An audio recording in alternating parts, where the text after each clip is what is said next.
No, sometimes what it is, it's just what it is. I have personally found great satisfaction out of the work that I've done. And again, the money is a choice that you make, right? So, what I actually am telling the young people I speak to now is that money is good. It's how you earn it and how you spend it can make a difference in your life. So, it really matters to me how I have earned my money because only then does that satisfaction come. So it's a very, it really destabilizes your stability when you're constantly being shown things like crypto will give you 100%, 100 times return. So this education, I think, is an ongoing process.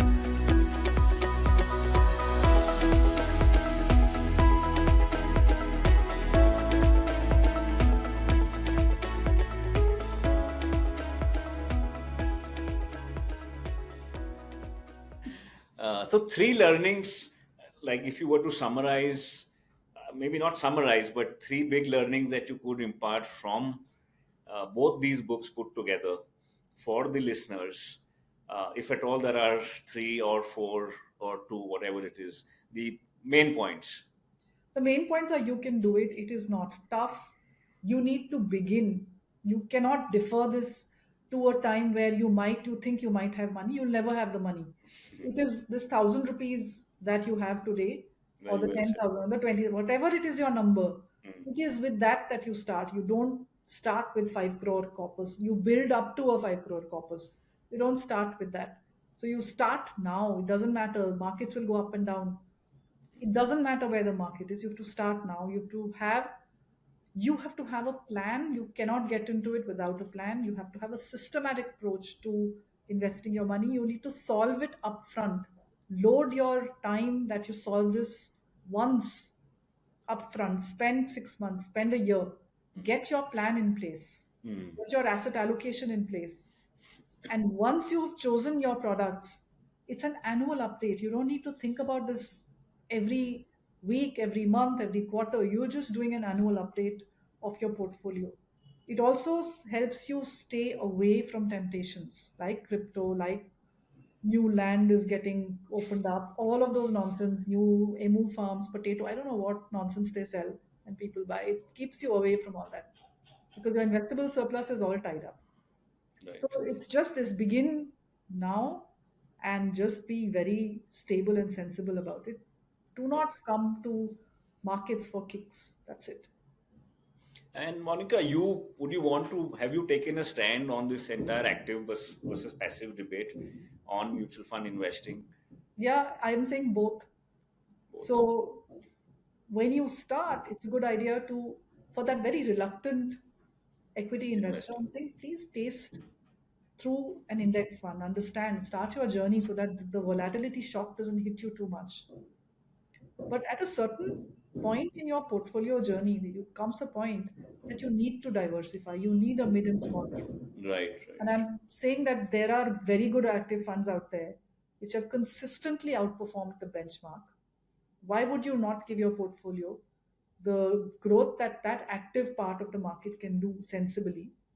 So maybe half your portfolio in a broad market passive and 25% each in small and mid cap. I mean, that's the simplest portfolio is that. Why do you need anything more complicated? So that is exactly what we suggested GoalTeller, 50-55% Okay. in actives and 50% in passives. Even so, Correct. what we do is one large caps we suggest through index fund because we feel Correct. large You have caps no it'll be alpha difficult pretty much left. to Yeah. get. Yeah. So flexi cap we suggest one flexi cap fund, one index, one mid cap active, one mid cap index, one small cap active, one small cap index, and one international fund. Unfortunately, international funds also taxation for the highest Yeah. tax guys have become Yeah, yeah, extremely yeah. inferior now And they are taxed as debt, unfortunately, as even. debt. Yeah. So it is slab rate. So that's become a Correct. little unfortunate, Yeah. but yeah, so be it. But thank you so much. I think as I speak to you more, my own vindication about what we're doing here is getting stronger. Great. So That's really, wonderful to hear. really happy about this. And now, Monica, about have you taken any names in this book, or you have steered away from any kind of? Absolutely. You've I've steered stayed away just because a book is very permanent. permanent, yes. You Very can have fund houses going out of business, selling to somebody else. You can have fund houses merging. right, You can have a fund house completely losing its place in the industry because of a change in management. right. I feel it's very unfair to take names of funds. Great. So I have just, in the way that I have done it, I've called it Fund 1, Fund 2, Fund 3. When I have tried to explain how to choose funds, I have stayed away from even naming index funds, although I feel there's no problem in that. But who knows if XYZ fund today becomes ABC tomorrow, then it looks very strange in a book. In an Right, online right, article, you can change. So when you right. write a book, you have to have this sense uh, of that this is going to be there forever Permanency, as a yes. book. Yeah. So even if I update, so let's talk money again, probably at some point I'll need to update because when you write taxation, when you write, so let's talk money would still have the old debt taxation regime. Luckily for me, just as the book was going to print, the debt fund change happened. So I had to pull the book back from the publisher. Which is the dead stock mutual funds. Let's talk. So I was able Right. to Oh, change the advice because look, it does make a difference. of The course it does. It is a indexation part. yeah, yeah. So I was lucky that just before it was going to print, this happened. I could pull the book back. So book is permanent, and it's therefore you have to not uh, write something which is open to change. So through the book, Let's Talk Mutual Fund, I've gone on saying this is the tax regime as in June 2023.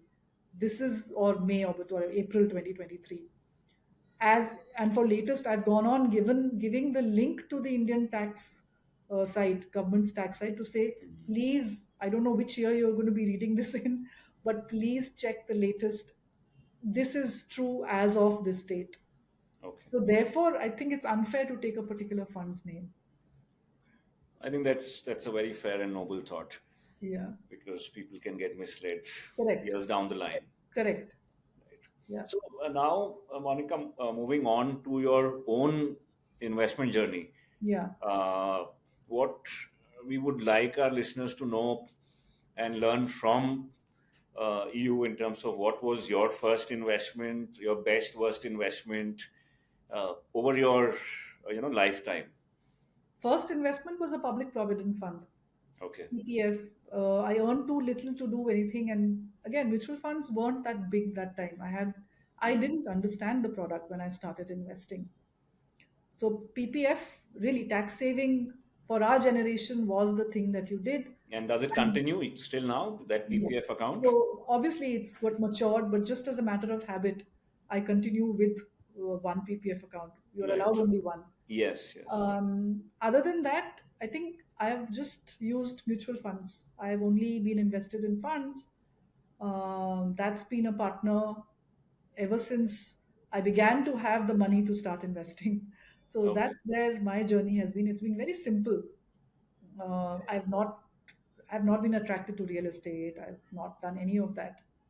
Any And what lessons, any any bad less investments that you've made? yeah, so very early on in our careers, my husband and I, we did experiment with real estate. Okay. And we did buy something which again, I mean, when we again do the CAGR, it's nothing compared to what equity would have done. So yes, there was a bad real estate investment many years ago. It isn't that we lost money, we made money. But when you again see, it's important to do a CAGR. Right, right. What is it that you made? Take the tax break on the loan, do whatever. Mm. And also, once you've taken a loan, you need to factor in all The the costs. leverage, We don't yes. factor in the costs. So after cost, I realized that this was a really bad investment compared to the Sensex, for example. So that becomes a bad investment. One more question here. Just I wanted someone like you to weigh in here. A lot of people have this thought about lump sum investing versus staggered investing, and this whole churn thing that happens, that people move in from one fund to the other. So, can you describe some examples from your journey into mutual funds where you have invested into something, and for the in the immediate future you have seen bad returns both from a market perspective or from the fund manager underperforming, to eventually seeing your decision being right? Is there something that you can throw light on here? No, I can only talk about that 2020 episode when Sensex went down to 29,000. Okay, it is even for a mature investor like me I've done the data. I know that this is not going to last. It is managing your emotions. Okay, so it is at that moment when COVID lockdown has been announced and the market has crashed and it's crashing every day. You don't know if 29,000 is where it will rest. You don't know how far it goes. So the decision to not sell a single unit of the mutual equity fund is a decision that is the good right thing to do. Because that's what I advise. That's what I do. So that's what I did. I didn't touch my equity portfolio at all. And then soon, who knew it would bounce back the way it did, right? We didn't, you can't predict markets. So through the journey, I have noticed that if I use my own advice, whatever advice I'm giving, if I just use that, I'm okay.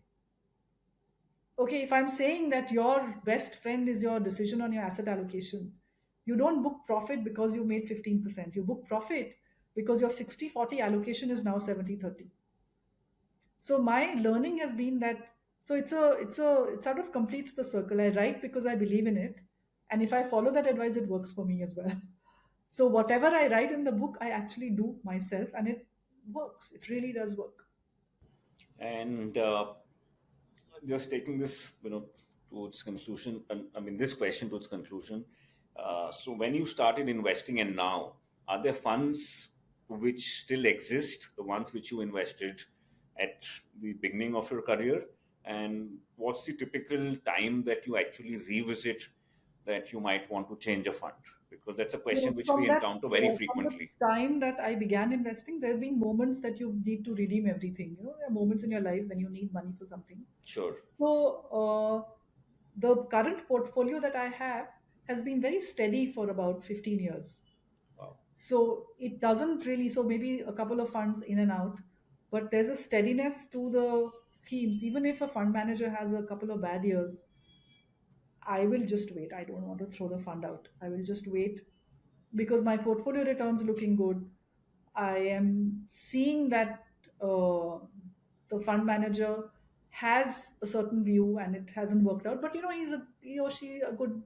They've done well, so they will normally will bounce it back. So that's been the journey. That Oh, wonderful. This yes, will help us a lot and our listeners, because this is the question which we encounter very frequently. This is not doing well. Can I move out? don't Why are bounce you in around. bad Have funds? I'm saying, and I tell especially the young people, your choice of the scheme is almost as important as the choice of the one in your life. Because you should partner with your fund for a very long time. There has to be a very good reason for you to leave this and go with somebody else. Mm, What is this? Why do you want to do that? So again, this whole approach in this book, Let's Talk Mutual Fund, is exactly that. That if you have a fund which has been in the top quartile mm, for 5, 10, 15, 20 years, probability is that it will continue to be in the top quartile. You should be happy with top quartile returns. You manage your expectations. Forget that there's an XYZ fund which gave 40% while yours gave 20%. mm. Please look for next year when that gave minus 30 returns and yours still gave 15%. So don't look at last year's winner. So every 5 years there'll be a new hero. It's okay. Mm. You see whether there is a consistency in the performance of the schemes that you have. Sometimes what happens is a fund house changes hands, the fund manager might leave, there may be a fund may just lose steam. Right. You see 2 3 years of bad performance and then you switch. But otherwise, this you are harming your own money when you bounce around. So keep churn to minimum. You shouldn't spend more than every 6 months, maybe 2 hours in updating your funds. And you're at the end of that exercise. If you made one or two changes, it's okay. If you've changed all the funds, there's something wrong with your portfolio. So just be steady, just 10, 15 years. These are partnering. Literally, you don't need to sell your equity portfolio ever. You just milk it when you need the money or when your asset allocation changes. Right. And how many number of schemes would you individually have today? Right. So again, every person is different. I won't tell you Right. either my asset allocation because it's unfair, my age, stage, Sure. and also the number of schemes. So typically, you don't need more than three debt funds for most of your needs. And in equity, I would say between four to six to eight at most. At most. Again, depending on how much diversification you are doing in your portfolio. So in equity, if you have more than seven, eight, I would begin to worry that you have too Yes. many. In fact, I was there's a family doctor, and she had shown me, people tend to show their portfolio. So I said, it looks as if your planner, your distributor has given you four crocines for the same fever. हाँ, I understand that. That's a Okay. very good analogy. Yeah. I said, fever एक है, आपको चार Crocin अलग अलग दिया हुआ है. Why do you need four different brands of crocin, of paracetamol? I'm sorry, I'll be using this more often. Yeah, so you just need that one, whether it's In a dolo fact, or a crocin. Huh. with five, six funds itself, you'll have approximately 200 odd stocks indirectly. Exactly. How many do Yeah. you need? Yeah. Correct. Absolutely. Yeah. So, yeah. So, and Monica, now in terms of this whole debate where people feel that, I'm a retail investor and there is a HNI which is sitting, something extension to what I also said. Do you feel that from your personal experience or from the regulator perspective, is there a difference that uh, the HNI or the super HNI has over a retail investor in any way, whether it is access to products, access to corporate bonds? Today, since the debt market is, debt funds become very inferior, or any other way, I mean, in your vantage position that you find yourself in. So the HNI investor does have more options, but unfortunately is not using the judgment to use it to benefit himself herself. They get Sure. caught in exotic products, they get caught in all kinds of structured products which actually don't do well. So somewhere having a retail investor mindset actually would serve the HNI far better. And I have met HNIs. I know of people who have worked with financial planners and distributors who've been very good, who have worked as planners, Mm, who are seriously HNI, but they behave like retail investors in their investing, and they have done so well. So either you have that knowledge and you have that ability to actually get a manager who does well for you, and you look at your portfolio return. And the problem is the way returns are also shown to you by the PMS, by different people. You don't get a flavor of what you've really done. Right? They'll show you some composite benchmark index. I'm saying simply against the Nifty, what have you done? You tell me that. mm. Leave everything else. Yeah, it's a blended product. Okay, I'll figure out that there's a 40% blend. So I can manage that expectation of what the return should be, but still, at least show me something I can understand. So my I think we need to be able to showcase returns far better for the HNI investor so that they can get a clear look at what the fund manager or the PMS or the AIF is doing. And also the retail investor, I guess. Retail investors fairly well served. I think SEBI has extensive rules on how returns are to be showcased, what Mm, benchmarks are. In fact, there are a lot of benchmarks which have been prescribed by SEBI. One is a benchmark for the category. Then the mm, fund manager has a benchmark they can choose for style. And of course, there is the Nifty and the Sensex benchmark. That's your first level of just evaluating any, doesn't matter what fund you have. mm. It doesn't matter what category, value, growth, small, large. Have I at least beaten a 20 basis point index fund? That's Right. my question. Are you doing that? By how much are you doing that? Is it worth that effort? If you're doing and your portfolio is showing, of course, do what you're doing. If you're not doing that, then just stay with the index. No, it's so much easier. And as we move towards the last few sections, few questions, two more things like how do you yourself ensure the security of your family from a perspective of transmission of wealth Yeah. and securing their lifestyle in case of any Right. unfortunate event? That's a really important question. So I think COVID, for us, even before COVID, this has been a part of. It's a fiduciary, so I look after all the financial decisions of my household. So it's a fiduciary where you fill the nominations, you uh, ensure that the family knows what the products are, where the paperwork is. And now in these digital times, passwords are so important. So maintain a place which they know, which you have the discipline of updating passwords in that place, so that that password is always the current password. So we are quite okay to talk about death in our household. If I die, if you die first, so I think as in India, we put too much emphasis on not discussing death. It's going to happen. I promise it will happen to all of us. So why not just discuss it? So we do. In fact, I've written about this. Everyone should have a "if I die before you" file, a file which, if I die before you, you will open that and you will find all the relevant details which are required for you to live your life. So that's your extension of your love, your care, your fiduciary, which goes beyond you. You're not going to whisper passwords from the next world. Excellent. Yeah. And do you write a will yourself, or do Yeah. you think, and what do you think the importance of writing a will for a retail investor is? I'll Because tell you what it is. Because we have fractured regulators, Mhm. having a will doesn't ensure that a non nominated bank account will go to the person who's been given the money in the will. They will want an NOC from all legal heirs. So it's a regulatory issue. In certain cases, a will is enough. In certain cases, it's not enough. They still want those NOCs. They want signatures of all legal heirs, and most families it's fractured. I don't see a single family where there is no fracture amongst the siblings, amongst the older, younger generation. So those NOCs become a problem. So therefore, your nominations are extremely important. Nomination of the FT, nomination of the bank account, nomination in mutual funds, nomination in the locker. Those you must absolutely ensure. What a will does really is it forces you to put down all your assets in one place, because the annexures has a list of assets you're bequeathing to somebody in a certain proportion. What are you bequeathing? You're bequeathing the list which is in annexure A. So your annexure A becomes the document which forces you to sit down, consolidate your life, put it all in one place.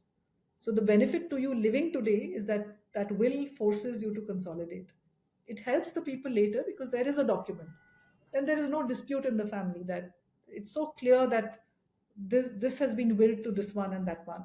So even if you're working, say, with a distributor, planner, or somebody like yourself who you might become the executor of somebody's will, it's far easier to deal with the survivors, the heirs of that property, when you have something in writing. Even the courts will value that. right, right. And two trends that you see over the next 5 years that will change the way we invest. Uh, from your position, I think you're at a much better vantage perspective to give us here. Now, trend is increasing financialization, and the nuclear winter of real estate has only told a lot of people that it is not the sure shot thing, and it is such a difficult, clunky, crude asset to own in India, where you need cash, it gets taken over. It is so difficult to maintain. You don't have property managers the way that you have in the West. It's a very difficult asset class. That fact is coming home to a lot of fairly retail plus HNI investors, that there is no option but financialization. So I am seeing, for people in your space, there is just multiplier growth ahead. I see that. Any number you would like to hazard? No, I A have not. guess? The No. financial savings percentage that from No, no, here on, no, no, I don't know numbers. I don't know what that percentage would be. But just see the sheer size of the market. sheer size, yeah. Look at the macro numbers. We used to be what, 40-50% abject poor, less than $2 per person per day. Hmm. You know what that number is today? It's is a dispute whether it's 8 or 5 or 0.8. I think, yeah. Single digit. Your $2 per person per day is down to 5%. Let's agree on 5%. from down from 50 or 40% to that. So where have these people gone? They've not died. They have moved into what? Lower middle class. Mm. So this couldn't have been just one shift. So the lower middle class people have moved up into middle. So you have an expanding, and this is it's continent size, it's country sized movements of people across income bands. Mhm. The financialization is inevitable. And I cannot even describe the size of the market. It is that big. You just Humongous. need the people to do the right thing. To you see the challenge I find in the financial sector is that you need a very big, deep pocket entity to come in to build trust. What we have is a trust deficit, and for very good reasons. You need somebody to come in and build that trust. It's the amount of money which is out there waiting to come in is unimaginable. Right. So, Monica, as we reach the end of this episode, you've been very patient and I've learned a lot today, but we won't let you go before we know a little bit about your personal choices. You know, So what's your most favorite book? As an author, I think it'll be great to know that. okay. So Maybe a that few. keeps changing. I'll tell you what I'm reading right now. There is a book called The Life Divine by Sri Aurobindo. Okay. Not an easy book. It's a Acha. philosophical book on the philosophy of Sri Aurobindo. Okay. So that's the book at You're the reading moment now. I'm Yes. engaging with very deeply. Okay. Yeah. Something which has made the biggest mark on your mind and heart.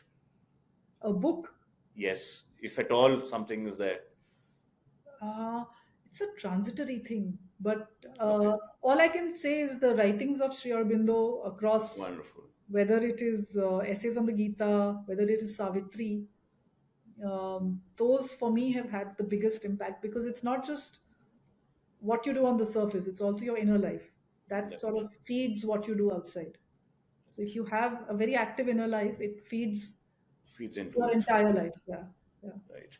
Any financial author or podcast that you love and you would really recommend people to either blog or anything like that?